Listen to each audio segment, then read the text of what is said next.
Den of Thieves by James B. Stewart. Picture yourself squeezed into a cramped airport phone booth on May 12, 1986. You're Martin Siegel, one of Wall Street's golden boys. At just 38, you're pulling in millions, turning heads with your looks, and living what most people would call the dream life. You've just wrapped up a client meeting and dial your New York office for a quick check-in. Then your secretary gasps. The stock ticker in your office has erupted with urgent bells, the kind that signal earth-shattering news. Her voice trembles as she reads, SEC charges Drexel Burnham Lambert official with insider trading. Your perfect world tilts on its axis. Your heart pounds like it's trying to escape your chest. In an instant, you see it all slipping away. The helicopter rides, the Connecticut beach house, those glowing profiles in Fortune magazine. It feels like someone's aimed a gun straight at your head and pulled the trigger. But then something unexpected happens. Oh my God, your secretary shouts. It's Dennis Levine, he's been arrested! The relief that washes over you is almost euphoric. The bullet missed. It hit Dennis, that pudgy, try-hard guy from the office next door. You're drenched in sweat, convinced you've just dodged the luckiest bullet of your life. But here's what you don't know yet, what nobody on Wall Street realizes on that spring day. This isn't a stray bullet, it's the opening shot of a war. That single bullet is about to ricochet through the marble halls of power, taking down giants one after another. First, Dennis Levine's career, then the legendary Ivan Boesky, and finally, the most powerful man in American finance, the undisputed king of Wall Street himself, Michael Milken. Today we're diving into James B. Stewart's masterpiece of financial journalism, Den of Thieves. This isn't some dry textbook about spreadsheets and stock prices. It's the definitive account of the greatest criminal conspiracy the financial world has ever witnessed. We're talking breathtaking ambition, mind-boggling wealth, and the seductive corruption of absolute power. By the time we're done today, you'll understand not just what these men did, but why they couldn't stop themselves. You'll see how a few seemingly harmless compromises and innocent-looking secrets can drag even the most successful people into their own destruction. Yes, this is a story about a den of thieves, but it's also a timeless warning about the temptations lurking in every corner of success, and that quiet internal war between ambition and integrity that we all face. Our story explodes in the roaring 1980s, when Wall Street felt like the absolute center of the universe. Picture unprecedented wealth, hostile corporate takeovers, and swaggering raiders. Young guys in their 20s and 30s were becoming obscenely, impossibly rich. At the heart of this frenzy stand four men, each consumed by a ferocious hunger to conquer this world. First up, Martin Siegel. Back in the 1970s, he was the golden boy at Kidder, Peabody & Company, one of those old-school, respectable Wall Street firms. Handsome, Harvard Business School pedigree, and a workaholic. Siegel practically invented the art of takeover defense, teaching corporate America how to fight off hostile raiders. By the early 80s, he seemed to have it all. Beautiful wife, mansion on the Connecticut shore, the respect of everyone who mattered. But underneath that polished exterior, Siegel was deeply insecure. He watched bigger powerhouses like Morgan Stanley and Goldman Sachs land the truly massive deals, and he felt Kidder, Peabody slipping into second-tier status. He felt himself being quietly pushed out of the exclusive club of Wall Street's true power players. Then there's Dennis Levine. If Siegel was the golden boy, Levine was the scrappy hustler from Queens who'd scraped through City College. Overweight, overeager, obsessed with the Wall Street glamour he'd devoured in books. Every major investment bank rejected him fresh out of college, a snub he never forgot, and blamed entirely on his lack of an Ivy League pedigree. But Levine was nothing if not persistent. He clawed his way into Citibank, where he met Robert Wilkus, a sophisticated banker who seemed to have the world figured out. Levine saw the entire system as rigged for insiders, and he was determined to force his way in. He once confessed his fantasy to Wilkus, the euphoria, the omnipotence of reading on September 12th, The Wall Street Journal of September 13th. He genuinely believed everyone was cheating to get ahead, so why shouldn't he? So Levine started building his own secret network. He recruited Wilkes first, exploiting his loneliness and disillusionment. "You could get rich. Get out of Wall Street," Levine whispered. "You could go to Nepal, become a Buddhist monk. Isn't that what you really want?" He laid out how to set up a secret Swiss bank account, making it all sound foolproof and easy. Despite his fears, Wilkes took the bait and opened an account in the Bahamas under a fake name. Levine's web kept growing. He pulled in Ilan Reich, a young lawyer at a top firm, preying on his insecurities. Then Ira Sokolow from Lehman Brothers, who worshipped him. Sokolow even recruited someone inside the mighty Goldman Sachs. Levine became the spider at the center of this web, collecting confidential merger information from his sources and trading on it through his secret Bahamian account at Bank Lou. His profits exploded into the millions. He was finally living his fantasy, Park Avenue apartment Ferrari, growing art collection.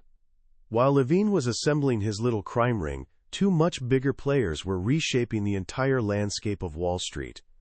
Out in Beverly Hills, far from New York's traditional power centers, Michael Milken was building an empire. Working from a massive X-shaped trading desk at Drexel Burnham Lambert, Milken had practically invented the market for junk bonds, high-interest, high-risk loans to companies that couldn't get traditional financing. Milken's genius was recognizing that a diversified portfolio of these bonds could deliver incredible returns that far outweighed the risks. He built a devoted network of buyers, insurance companies, savings and loans, and a new breed of aggressive corporate raiders. By the mid-'80s, Milken controlled this market so completely that he basically was the market. If a company needed to raise $1 billion overnight for a hostile takeover, there was exactly one person in the world who could guarantee that money: Mike Milken. He was quiet, wore a toupee, worked punishing hours starting at 4:30 in the morning. He rarely socialized and seemed to live exclusively for his work. But his power was unprecedented. His followers at Drexel called him the Shep, short for shepherd, and they were fiercely loyal, grinding insane hours for the promise of becoming fabulously wealthy. In 1986 alone, Milken paid himself a staggering $550 million. The fourth player in our drama was Ivan Boesky. Boesky was an arbitrager, or ARB, a special breed of trader who bets on takeover outcomes. He was a Wall Street legend, famous for his uncanny ability to be in the right stock at the right time and for the massive size of his bets. He was also deeply weird. Same black three-piece suit every single day, followed everywhere by armed bodyguards, living on a sprawling 200-acre estate modeled after Jefferson's Monticello. Boesky was driven, obsessive, and terrified of failure. He'd nearly been wiped out several times, most notably in a deal for Cities Service Oil Company, where a sudden collapse cost him millions and brought him to the edge of ruin. He was saved only by another trader, John Mulheron. That near-death experience left Boesky with a bone-deep fear of risk and an insatiable hunger for a sure thing, an illegal edge. He desperately craved inside information. The stage was set. These four men, each on his own trajectory of ambition, were about to collide, creating a vortex of greed and crime that would eventually consume them all. The first connection formed between the Golden Boy and the legendary ARB. Martin Siegel, despite his success, felt his star fading. He needed an edge, needed to know what the arbitrageurs were thinking. Boesky needed a reliable source of confidential information from a top investment banker. In the summer of 1982, Boesky invited Siegel for drinks at the Harvard Club in New York. In the club's murky, wood-paneled grill room, Boesky made his pitch. He'd pay for information, for consulting. He knew Siegel was feeling financial pressure from his expensive new lifestyle. Siegel understood exactly what Boesky was really asking for: inside information. Though he was crossing a serious line, he rationalized it. His advice was valuable, and Boesky could help him by buying his clients' stocks, putting pressure on companies, and helping his deals succeed. It seemed like a win-win partnership. Their first illegal deal involved the takeover battle for Martin Marietta. Siegel, representing the company, tipped Boesky that they were preparing a counterattack against their aggressor Bendix. Boesky bought Bendix stock, helping create market perception that Siegel's threat was credible. It worked beautifully. The deal was a massive success for Siegel, and Boesky made a small but risk-free profit. Their system was born. Siegel would tip Boesky about upcoming Kidder, Peabody deals, acquisitions like Natomas Company and Getty Oil. Boesky would trade on the information, making millions. At year's end, they'd settle up. The payments came in cash, delivered by a mysterious courier in briefcases at the Plaza Hotel lobby. The first time Siegel opened that briefcase and saw stacks of $100 bills, he didn't feel excited. He felt sick to his stomach. He was leading a double life, and the fear of exposure was constant. Meanwhile, Dennis Levine, now a rising star at Drexel Burnham Lambert, was making his own play for the great Ivan Boesky. Having joined Drexel, Levine was now orbiting Michael Milken's junk bond money machine and involved in major takeover deals. He saw Boesky as his ticket to the next level of power and wealth. During Drexel's financing of Coastal Corporation's bid for American Natural Resources, Levine started calling Boesky, feeding him confidential details about the bid's timing and price. Boesky was amazed at how easily Levine handed over the information. Unlike Siegel, who demanded cash up front, Levine initially asked for nothing, desperate to make a good impression. Of course, Boesky traded heavily on the tips, and his profits soared. Eventually, Levine demanded his cut. They negotiated a formula: 5% of Boesky's profits if Levine's tip was the initial source, 1% if Boesky already had a position in the stock. Levine had his own source of illegal profits, but he also had another angle. He could use his relationship with Boesky to advance his career at Drexel. He was now a player, someone who could deliver the most powerful arb on Wall Street. But both these secret partnerships, Siegel-Boesky and Levine-Boesky, were small potatoes compared to the third and most dangerous alliance. This one was forged in Beverly Hills, between Ivan Boesky and the king himself, Michael Milken. After his near ruin in the city service deal, Boesky desperately needed more capital. He approached Milken and Drexel, who arranged massive financing by selling hundreds of millions in junk bonds. This deal gave Milken enormous leverage over Boesky. But their relationship went way beyond legitimate financing. It descended into mutual corruption that formed the beating heart of the entire criminal conspiracy. They engaged in parking stocks. If Boesky needed to hide his ownership to get around legal limits, or if Milken wanted to secretly accumulate a position without alerting the market, they'd arrange for one to buy stock from the other, with a guarantee against losses. The stock was just parked in the other's account, while the true owner remained hidden. John Mulheron, Boesky's friend, was often used for these arrangements, sometimes without even knowing it. They manipulated stock prices. In one brazen scheme involving Fischbach Corporation, Milken wanted to help a client, Victor Posner, get around an agreement preventing him from buying more stock. So Milken simply instructed Boesky to buy a huge stake in Fischbach, break the agreement, and put the company in play. Boesky lost money on the deal, but Milken promised to make him whole through other rigged trades. When they needed to settle a balance of $5.3 million that Milken owed Boesky, they created a phony invoice for investment banking services that would later become a smoking gun for prosecutors. And they traded directly on inside information from the source. In one instance, Milken learned of an impending merger between Diamond Shamrock and Occidental Petroleum from a Drexel client involved in the deal. Milken immediately called Boesky, who was in a meeting with his staff. Boesky put Milken on speakerphone, and his entire staff listened in stunned silence as Milken gave explicit instructions to buy Diamond Shamrock and sell Occidental short, a clear bet on the merger. This secret partnership was far more sophisticated and profitable than anything Levine or Siegel could have imagined. Milken was the engine, privy to Drexel's entire deal flow. Boesky increasingly became little more than an order taker, his firm a secret vessel for Milken's illegal schemes. By 1986, these interlocking rings of corruption were running at full throttle.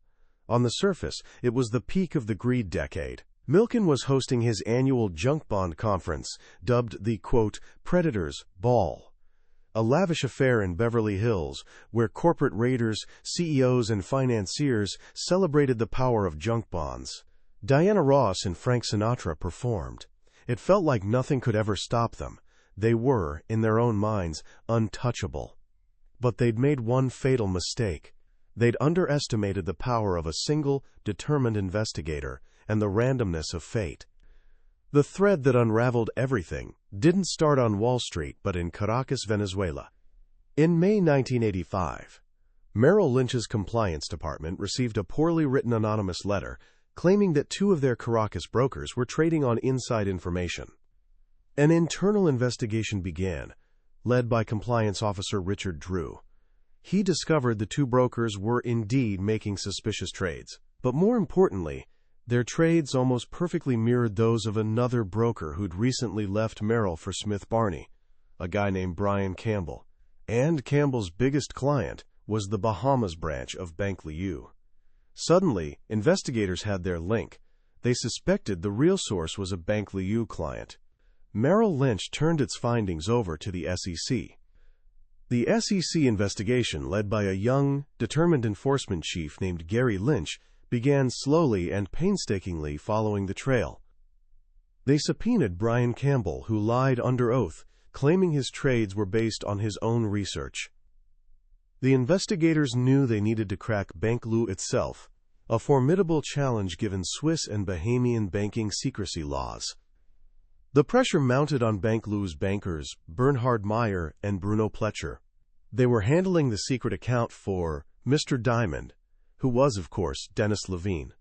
Levine had coached them to lie, to claim that Meyer was the brilliant stock picker behind the trades. He even had them shred incriminating documents, like his passport photocopy. But the SEC was relentless. They served a subpoena on Meyer while he was visiting New York, trapping him in the country. Fearing prosecution for obstruction of justice, the bank finally decided to cooperate. Its lawyer, Harvey Pitt, went to Gary Lynch and cut a deal. The bank would reveal its client's identity in exchange for immunity. On Friday, May 9, 1986, Pitt placed the call to Lynch. Moby Dick, he said, using their code name for the unknown trader, is Dennis B. Levine. The dominoes started falling. 3 days later, Levine was arrested. He spent a night in jail with two accused drug dealers, a shock that shattered his arrogant confidence. Faced with overwhelming evidence and his $12 million in illegal profits frozen, Levine knew he had only one choice. He agreed to cooperate. He sat down with prosecutors from the U.S. Attorney's Office in Manhattan, led by a gruff, brilliant prosecutor named Charles Carberry, and confessed everything. He gave them his entire ring: Wilkes, Reich, Sokolow, and Sokolow's source at Goldman Sachs, David Brown. One by one, they were confronted and pleaded guilty.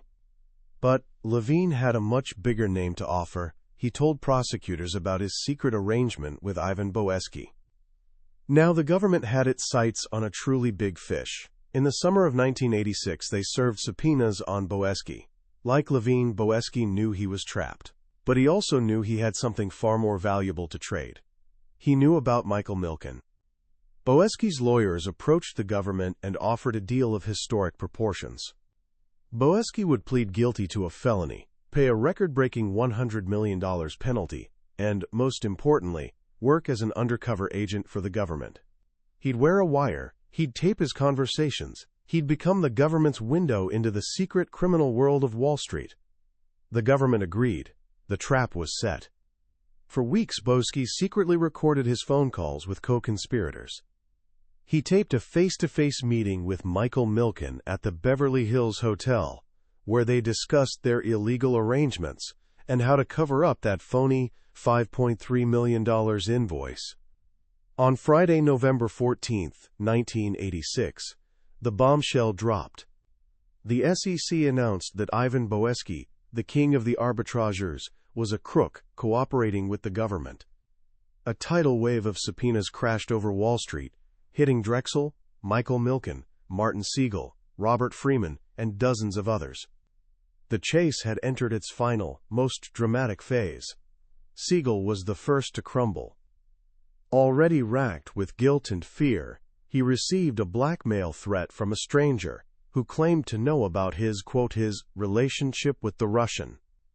The threat pushed him over the edge. He confessed to his wife and hired a criminal lawyer. He agreed to plead guilty to 2 felonies and cooperate fully, becoming the second star witness after Boesky. Siegel's information led to arrests of Robert Freeman at Goldman Sachs and his own former underlings at Kidder, Peabody, Richard Wigton, and Timothy Tabor. The arrests, complete with handcuffs on the trading floor, sent shockwaves through the Wall Street establishment. But the main target remained Michael Milken. And Milken, along with Drexel, decided to fight. They assembled the most expensive and powerful legal and public relations team ever assembled for a criminal defendant. They hired legendary lawyer Edward Bennett Williams and star litigator Arthur Lyman. They hired Linda Robinson, a powerhouse PR strategist, who launched a massive campaign to reshape Milken's image from greedy financier to national treasure being persecuted by overzealous prosecutors. For 2 years they waged brutal war against the government, fighting in courts and in the press. They attacked Boesky's credibility, portrayed prosecutors as bullies, and wrapped Milken in the flag of American capitalism. They kept potential witnesses in line through a combination of loyalty, money, and intimidation. For a while, it seemed Milken's power and wealth might actually defeat the U.S. government. But the government's case was steadily building. They secured cooperation from key Boesky employees, like his accountant, Setrag Moradian, who'd kept records of the secret Milken arrangements. The biggest cracks in Milken's wall came from inside his own Beverly Hills office. First, James Dahl, Milken's top salesman, felt betrayed and agreed to cooperate in exchange for immunity. Then another traitor, Taryn Pizer, did the same, handing prosecutors incriminating documents he'd secretly kept. The pressure on Drexel became unbearable. Faced with a devastating racketeering indictment that would have effectively killed the firm overnight, the board finally turned on its greatest star. In December 1988, Drexel Burnham Lambert agreed to plead guilty to 6 felonies and pay $650 million in fines. The firm that Milken built had abandoned him to save itself. But it was too late.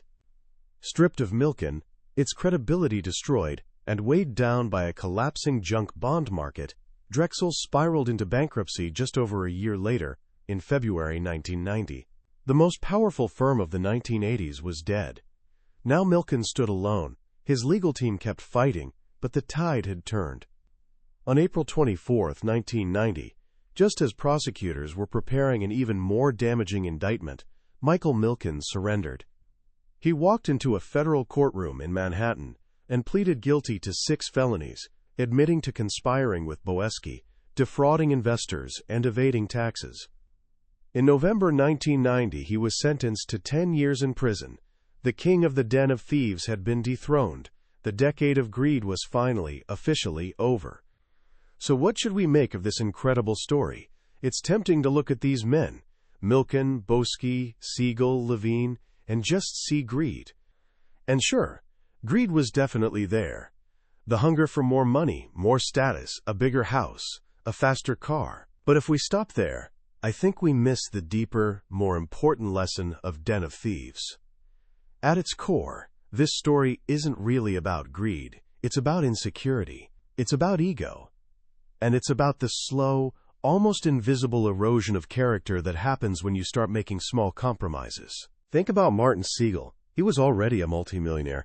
He didn't need Boesky's cash. What he craved was the feeling of being an insider, of having an edge, of being back at the center of the game. He was afraid of being left behind. Think about Dennis Levine. His entire career was fueled by desperate need to prove himself, to overcome those early rejections. He wanted the world to see that the kid from Queens could beat the Ivy Leaguers at their own game. And Michael Milken, the most powerful of them all. He truly believed he was a visionary genius, changing the world for the better. He saw securities laws not as moral guardrails, but as annoying obstacles to his grand vision. He believed he was above them.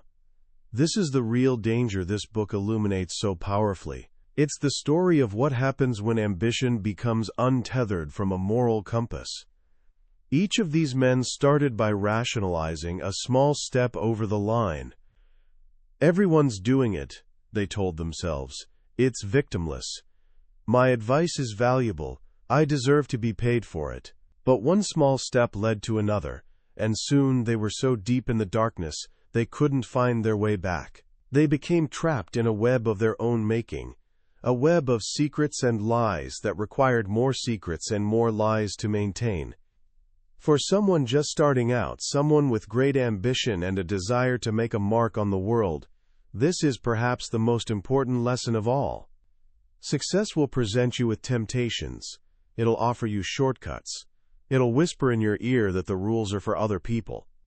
And in those moments, the strength of your character will be tested. The story of Den of Thieves is a powerful reminder that true success, the kind that lasts, isn't built on secret advantages or clever loopholes, but on a foundation of integrity. It's about knowing where your lines are before they're tested. It's a reminder that your reputation, once shattered, is nearly impossible to fully repair. These men reached the absolute pinnacle of wealth and power, but they lost the one thing money can never buy: peace of mind. They lived in constant fear of a phone call, of a knock on the door, of a single anonymous letter that could bring their entire world crashing down. And in the end, it did. That was a summary of Den of Thieves by James B. Stewart. We've touched on the main narrative and the journeys of the key players, but I have to be honest, a summary can only ever be a map of the territory. The real adventure happens when you walk the path yourself. The true power of this book is in the rich detail, the fly-on-the-wall conversations, and the slow, suspenseful unraveling of the conspiracy that Stewart so brilliantly reports. This summary is here to help you decide if this story is one you want to explore more deeply. If anything we've discussed today has sparked your curiosity or made you think, I encourage you to pick up a copy.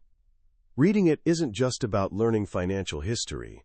It's an unforgettable thriller and a profound lesson in human nature that'll stay with you long after you've turned the final page.